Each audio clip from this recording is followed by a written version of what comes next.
مہذب دنیا میں ایسا نہیں ہو سکتا، مجرم آہن تعیناتی کا فیصلہ کریں۔ عمران خان کے حکمرانوں پر وار۔ لالا موسیٰ میں آزادی مارچ کے شرکاء سے خطاب میں کہنا تھا ان کا کہ جو بھی میرٹ پر ہو اسے تعینات کر دیں۔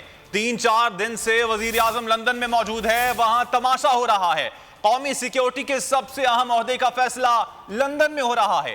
اس ملک کا سزا یافتہ آدمی اور جھوٹ بولنے والا شخص اس تعیناتی کا فیصلہ کر رہا ہے۔ اس کے ساتھ اس کے جھوٹے بیٹے اور بیٹی بھی شامل ہیں۔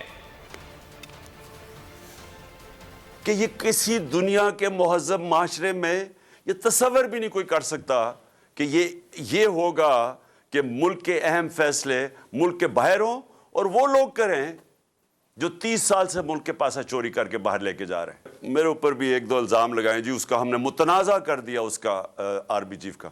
میں نے تو کبھی متنازع نہیں کیا۔ میں تو کہتا ہوں جو میرٹ کے اوپر آرمی چیف ہے اس کو بنانا چاہیے۔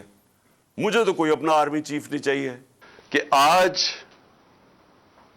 ایک تماشا ہو رہا ہے لندن میں کہ پچھلے 5 دن سے پاکستان کا 3-4 دن سے پرائم منسٹر بھی گیا ہوا ہے اور بھی لوگ گئے ہوئے ہیں، اور مقصد ان کا کیا ہے؟ وہاں جا کے فیصلہ ہو رہا ہے کہ پاکستان کا آرمی چیف کون بنے گا۔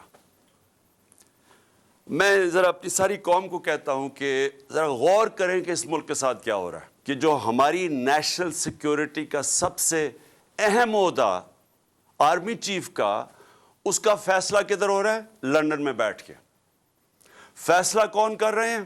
اس ملک میں ایک کنوکٹڈ آدمی، ایک سزا یافتہ آدمی، ایک مفرور جھوٹ بول کے ملک سے باہر گیا، دوسری دفعہ جھوٹ بول کے ملک سے باہر گیا، وہ فیصلہ کر رہا ہے۔ اس کے ساتھ اور کون ہے؟ اس کے بیٹے ہیں جو اس ملک سے باہر بھاگ کے گئے احتساب سے، ان کے دور میں، نون لیگ کے دور میں۔ اور کیوں گئے؟ کیونکہ وہ جواب نہیں دے سکتے تھے کہ اربوں روپے کی پراپرٹیز ان کی لندن میں کدھر سے آئیں، اور انہوں نے کہا ہم پاکستان کے شہری نہیں ہیں۔ 3 دفعہ پرائم منسٹر کے بیٹے کہتے ہیں ہم لندن کے شہری نہیں ہیں، کیونکہ وہ جواب نہیں دے سکتے کہ اربوں روپے کی وہ حسن نواز، وہ کم از کم 10 ارب روپے کی جو پراپرٹی اس نے لندن میں لی، وہ کدھر سے آئی۔ ساتھ ہے ان کی بیٹی جو پینما میں اس کے نام پہ یہ 4 بڑے بڑے محلات کا انکشاف ہوا تھا، جو سب نے حسین شریف نے کہا کہ الحمدللہ ہمارے ہیں، نواز شریف نے کہا ہمارے ہیں، لیکن یہ نہیں بتا سکتے کہ پیسہ کدھر سے آیا۔ تو وہ وہاں بیٹھے ہوئے ہیں۔ تو وہ جو اس ملک کے چوروں کا ٹبر ہے، وہ فیصلہ کر رہا ہے اس وقت اس ملک کے مستقبل کا۔ اور یہ آپ کے سامنے ہو رہا ہے اس وقت، یہ جو تماشا ہے کہ سارے جناب لندن کی طرف دیکھ رہے ہیں، چور بیٹھ کے فیصلہ کر رہے ہیں کہ پاکستان کا آرمی چیف کون ہوگا۔ اگر آپ کو یہ ویڈیو پسند آئی تو ہمارے چینل کو سبسکرائب کریں اور بیل آئیکن پر کلک کریں۔